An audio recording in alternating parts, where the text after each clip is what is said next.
There we go. Hey, welcome back, episode 6. Holy cow. We've done something six times consecutively. Um, Week. Something's going on. yeah, no, one more. We're going to have to take it to Vegas. Yep. Yeah, strong four conversation. Coach Goonan here with good friend Ed Cosner. Really enjoying I'm at least enjoying this conversation. Hell, I don't know if anybody's listening to it, but at least we're getting something out of it. Picking each other's brains and swapping ideas and generating some other crazy stuff to work on. So what's been going on with you over the last week, Coach? Oh, not a whole lot. Just the first week of that Type 5 performance training is gone super well. A lot of good messages back from everybody, how they're enjoying the program. Actually having something people need to think about is having a program to go into the gym with. You don't go into the gym just winging it, flying by the seat of your pants, because then you're always going to do the things that you want to do. You're not going to do the things that you need to do. Your program will never be balanced unless you have a professional writing it. So that's what I keep taking back. Besides, they're having a great time doing it. The exercises, everything else, once they get it explained to them and they find out that there's more to it than just trying to get strong, getting flexible, getting mobile, foot strength, hand strength, everything else. So yeah, like I said, got to have a plan when you walk in the gym. Yeah, no, 100%. And I've actually had, not with your athletes, but with some other athletes, I've had some conversations over the last couple of weeks, and that does seem to be one of the recurring themes is that, an athlete has been doing something. They've been going to the gym consistently, but they're not seeing progress or they're not bought into it 100%. And I think that's the missing link, right? Is that they miss out on the why Right. of why they're doing something, or they see some video on social media and it looks cool. And yeah, you and I as coaches might agree, yeah, that's a good exercise, but you don't understand the why it fits into a program, when it does and where it does. Right. And that's the thing. When, why, where it fits in. Does it fit in here? Does it fit in there? You may think it fits in here, but it fits in here. Even one that I have the guys doing where they hold the kettlebell overhead in the right hand and they do a forward and backward lunge with the opposite foot. Oh, how much should I use? I'm like, well, I don't use more than 30, 25, 35 pound kettlebell.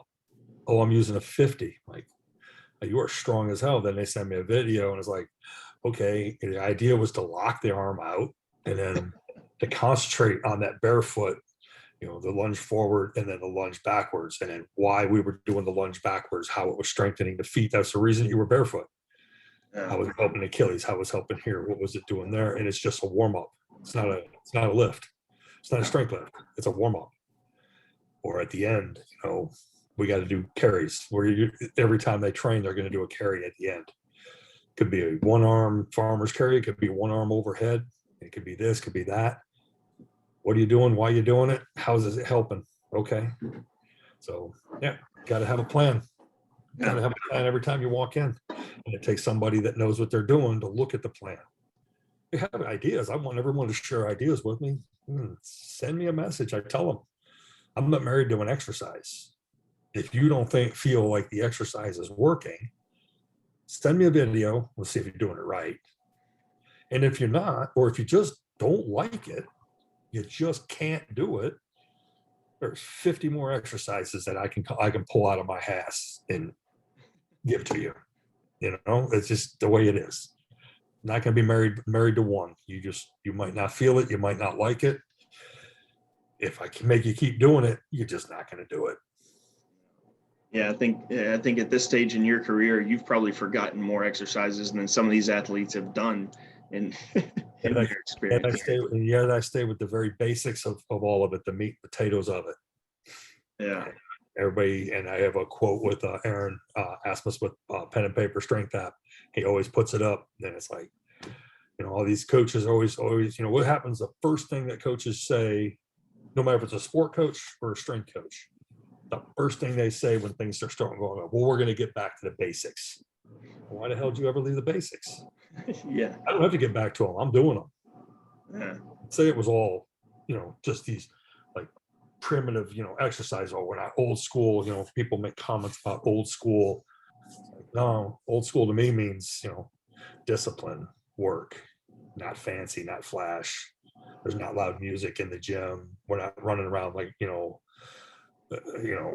with all the hysterics going on, for a PR. You're not weightlifters at a contest or powerlifters at a contest. I just need you to get the lift. Just work. That's all it is. It's just work. I'm right. In my gym, I always had my favorite penny. My favorite things were practice pennies, practice jerseys, practice Spurs jerseys or other teams. That's where the work's done. Yeah. Lunchbox, baby. Blue collar worker. Yeah. No, 100%. The other ones out there that do really well for that last part of the peak.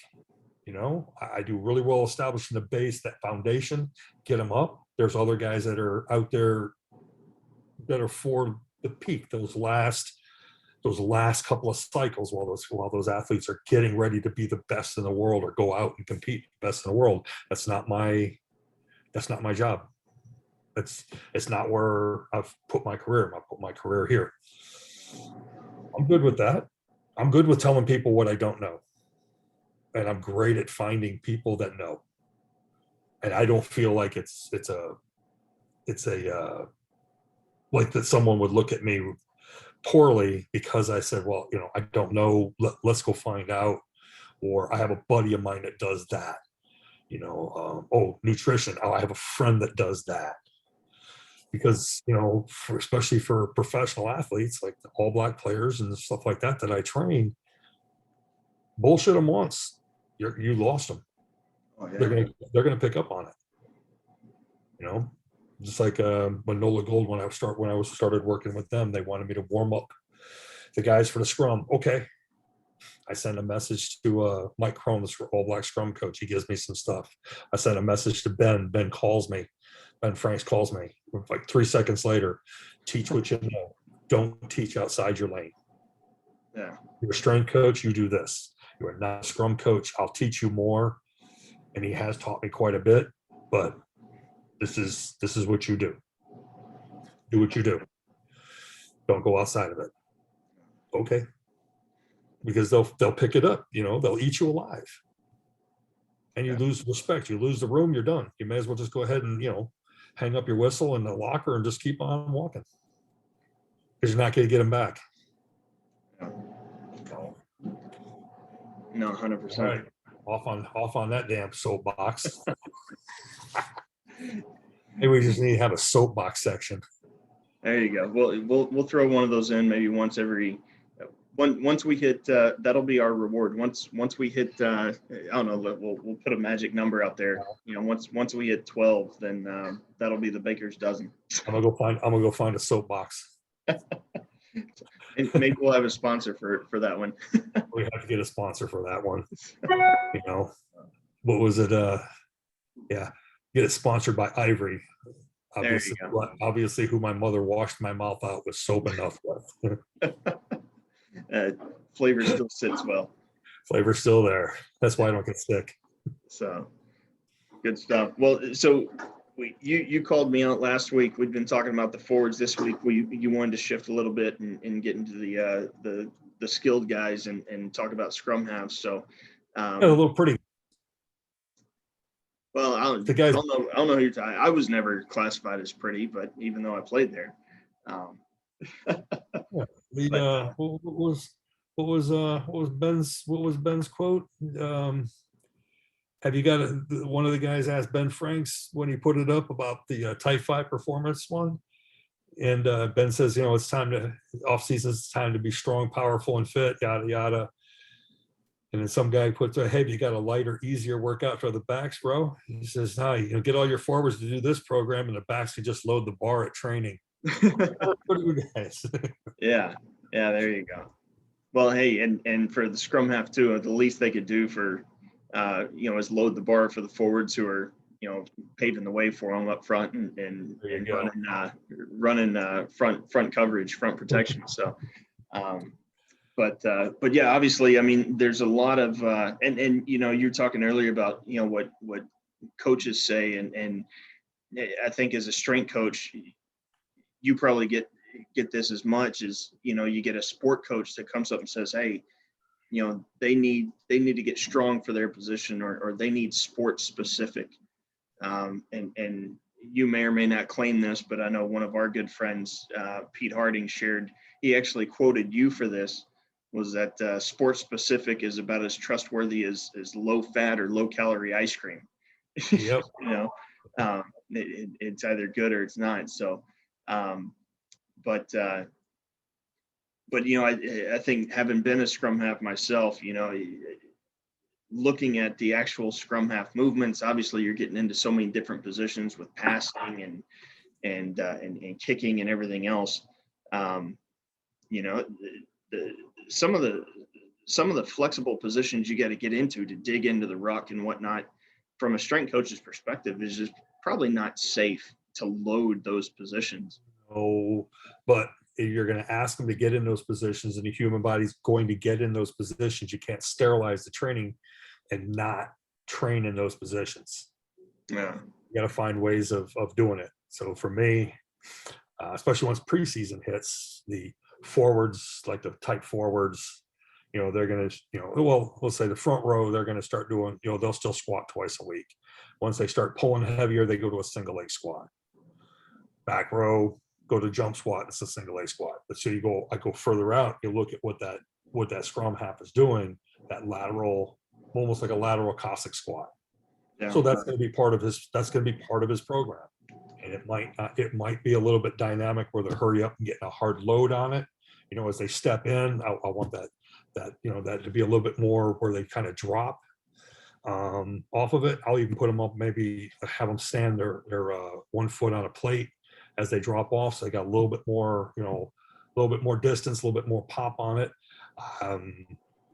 We'll do a barbell on the back. We'll do a dumbbell. We'll do a kettlebell. I mean, forward, back, same thing, talking about that, you know. So I try to find ways of getting them in that position to get them hips flexible. And then I start looking at, you know, the same thing we talked about, finding experts.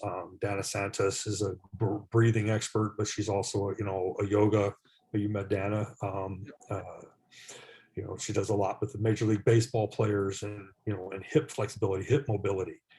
So, you know, they got a lot of stuff that she has on her videos and everything like that. And I can, there's a Vernon Griffin, that puts up a ton of stuff on the hips and everything like that. So you start going in and looking for that. So those are the things that I put in, just like that one warm-up drill. I have so many other ones, but so that's part of a warm-up that they can get in those positions and everything else. So to me, yeah, sport specific, the way the coaches talk about it is BS. But sport specific, the way that I think about it, you think about it, and other good strength coaches think about it is, yes, my front row needs to be bench and heavy. I need shoulder strength. I need chest. I just need to be strong. We need a barbell row. Does that scrum half need a heavy barbell row? No. Does he need to squat twice a week? Actually, I like to squat him 3 times a week. But does he need to, you know, do that? Well, yeah, he does. So one time he's going to squat his hard squats. He's going to do jump squats or maybe even a weighted sprint, and then some other stuff. And then the other time it's going to be the lateral squat, front squat, you know, because everybody gets bored after a while. You put a pair of dumbbells in your hand and you put rear elevated, you know, split squat. After a while, that crap gets boring. Have them hold a kettlebell and do that lateral. They call it Cossack squat, right? Yeah. Yeah. Have them do that, and then when they get better at it, have them stand on a bumper plate. That little couple of inches when they drop down and they have to decelerate and absorb. You know, have them do that. Lean over almost like into a good morning with that kettlebell. You know, all kinds of stuff off of it. And then you start using your imagination. To me, that's sport specific. It's specific to the position, but that's work that's done during the preseason. That's not work that's done during the off season. Yeah. Introduce it to them. Introduce all of them to it. You can't tell me that that everybody, that all 15 guys, 23 guys, 35 guys, whatever you got on the team, you can't tell me that they all don't need hip flexibility, ankles, knees, feet. Can't tell me they all don't need it. So they can all take from it. Got to be flexible. Got to be able to get down in that uncomfortable position. You got to be comfortable in that uncomfortable position. Yeah. So something for always, strong and powerful in the correct positions. It's going to be out of position, so you got to strengthen the out of position too. Vern Gambetta said that in the first time I took a course that he had. Oh, I'm trying to remember it. It's called, he doesn't do it anymore, unfortunately.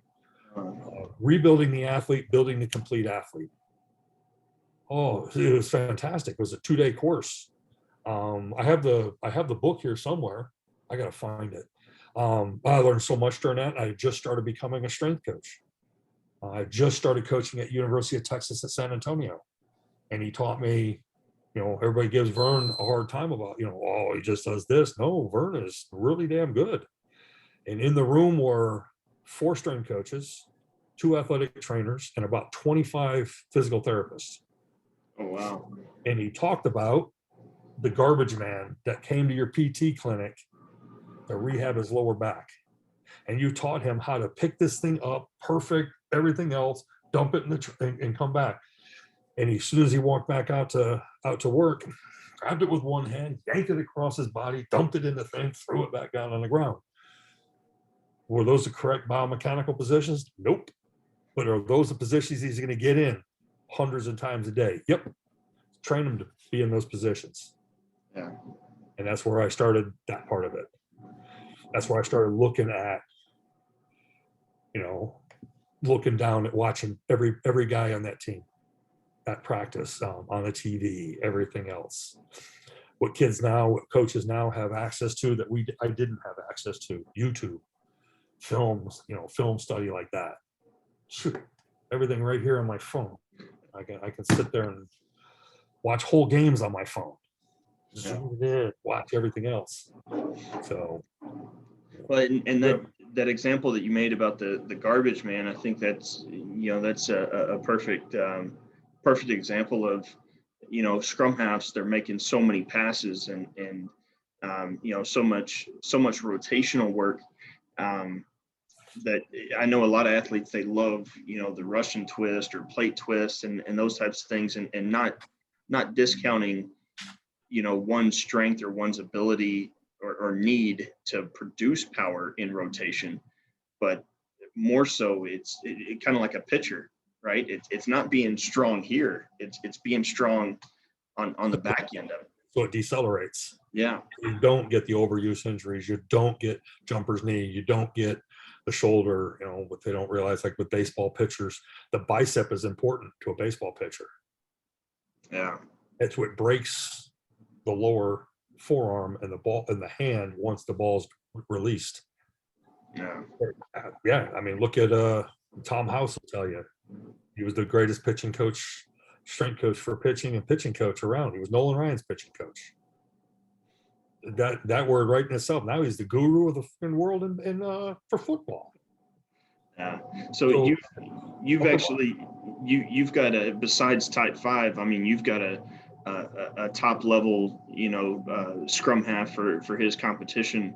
In your Rolodex as well. What are some of the things that you did with him or for him, in terms of passing and rotational power or deceleration? A lot of medicine ball, a lot of light medicine ball. A lot of times people, when they want to get the throws in, they end up with a ball that's way too damn heavy for them. I want a 6-pound ball, 8-pound ball. Get some good rotational throws. There's a lot of different band work that I like to do off of them. With I like it with a partner, as well. Some different things. I have to do a video with that.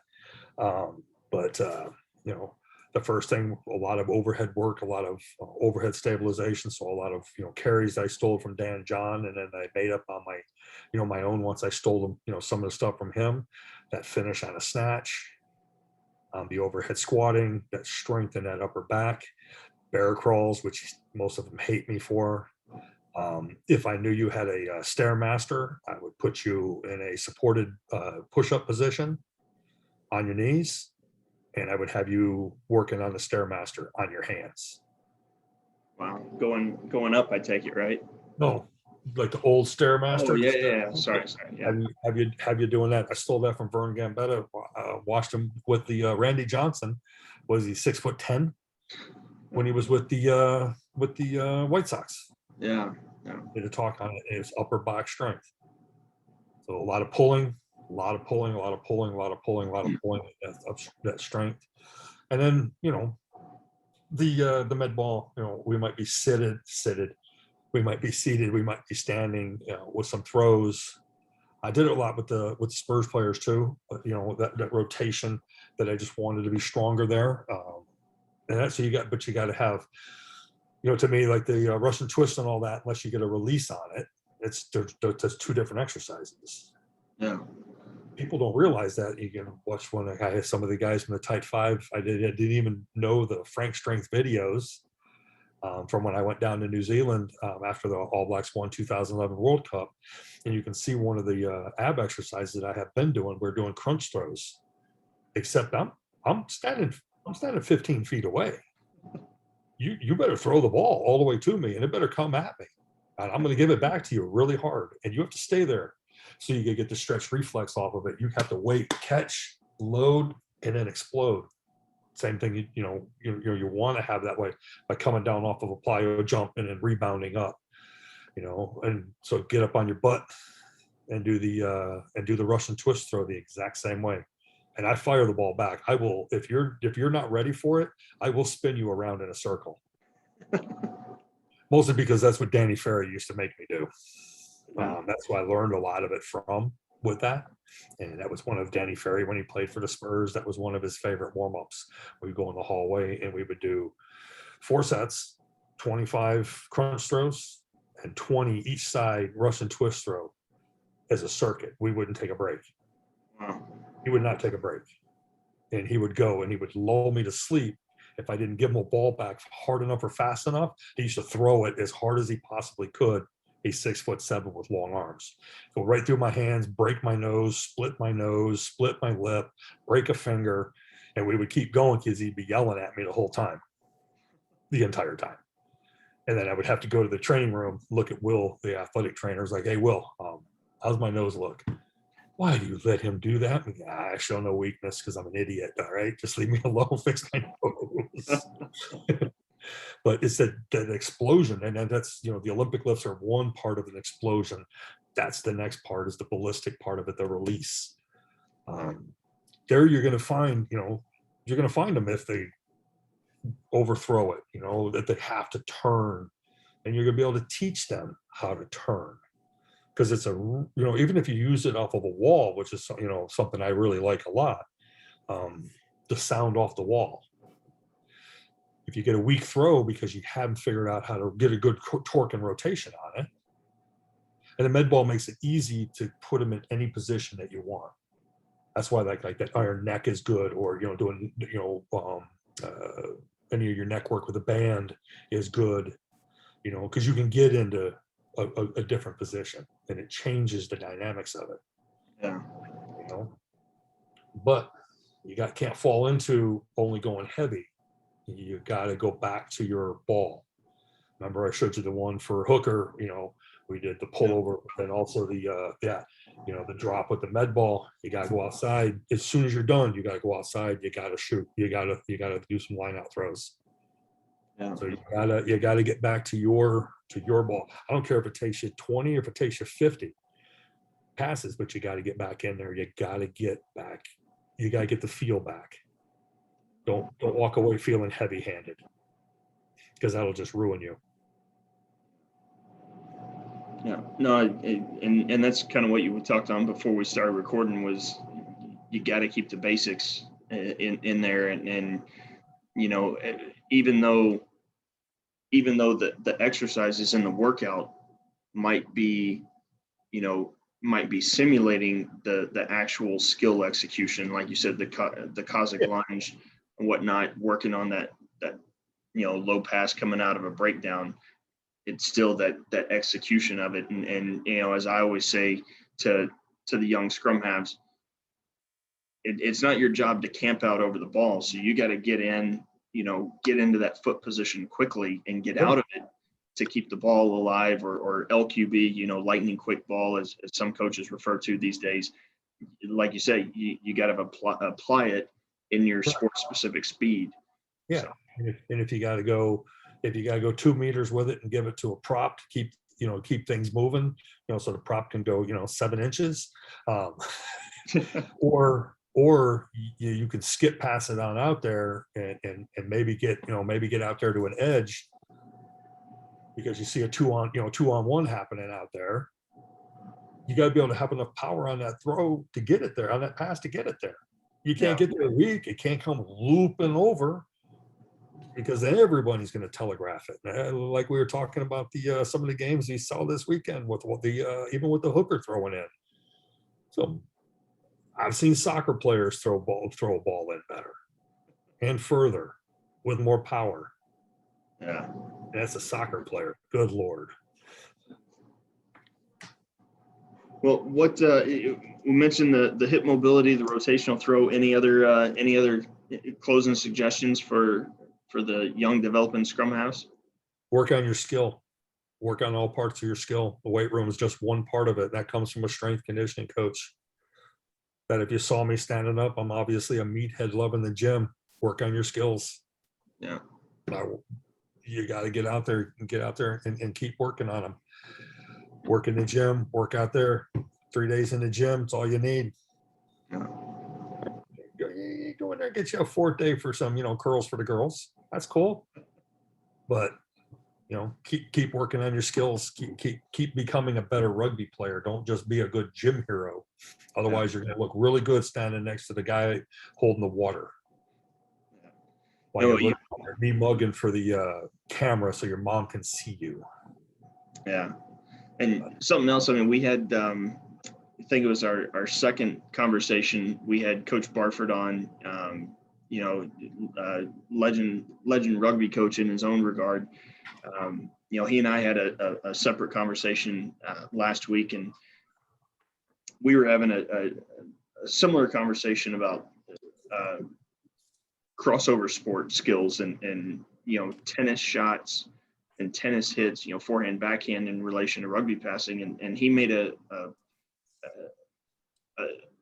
good reminder. He made a good comment about grip strength, that backs especially, and of course, this is suitable for scrum halves of all places, all positions, that a lot of times they overcompensate, with rotation or with some other movement somewhere else, maybe their arms, to make up for a weaker grip on the ball. Yeah, grip strength is real important. Again, we go back to the same thing we said at the beginning. That's why you have a professional write your program. Grip strength has to be in there. It has to be. Well, catching that med ball is grip strength. Yeah. Strengthening every time I catch it, and I have to absorb force. I'm strengthening my grip, my hands, my fingers, my forearm, my elbow, all those tendons and ligaments as they go up into the main part of the body. Yeah. And then, there's always going to be a good grip challenge at least twice a week. Inside, it could be as simple as grabbing a couple of 10-kilo bumper plates and pinching them and squeezing them and walking. It can be as simple as putting a towel around a kettlebell and reaching out and grabbing it, like I have to reach out and grab a jersey across me if I'm scrummaging or anything like that. You got to have that strength in the hands, and then rice, keeping the hands, strong in the rice and everything like that. Sand, rice, whatever you want to do. But yeah, that's real important. I put them in there all the time, but it's something I kind of put in there and don't think about all of it, sometimes. Yeah. All right. No, those are good points. So just to recap for those keeping track, hip mobility, key things for the scrum half: hip mobility, through the Cossack lunge, side lunges, changing the elevation a little bit, the rotational work with the med ball throws, emphasis on using the lighter one. Don't get caught up in the number Right. on the ball, because it is about generating that force. And then also just the grip and the pulling work as well. Yep. You know, scrum halves, like you said, scrum halves are known to be the pretty boys on the team, but Still get their head in there. yeah, you know, You gotta be strong, gotta have some good quality muscle on you. Gotta be strong so you can take a hit and deliver a hit and keep Yeah. moving. talk about punching above your weight class. It definitely, you know, if nobody else on the field is going to be punching that much farther above than what the scrum half is, even though it's not our job. But it is true. So good stuff. Well, this is awesome. Next week, not sure what we'll do next week. I know we got the Olympics coming up, so might even be good to kind of dive into some of the Olympic events and you know, kind of discuss what it looks like from there. Obviously, you know, I was far from an Olympian, but I know you definitely worked with you know, Olympic sports. I got two girls that just messaged me yesterday to tell me they made the team in fencing. Wow. 2 young ladies that I've been training. Wow, that's awesome. Yeah. Rugby, fencing, shot put, what the hell? Yeah, I know, right? Somebody's sitting there scratching their head going, hey, wait, how's this formula equate? Well, I wanted to learn how to be a pirate when they first started coming in. They wouldn't teach me how to be a pirate. It was very heartbreaking. Wouldn't teach me how to be a pirate. Wouldn't teach me, you know, how to be a swashbuckler. Wouldn't teach me how to be, you know, a Star Wars trooper. It was horrible. Right. Good stuff. Well, thanks for the input, Coach, and we'll catch up again next week. All right, brother.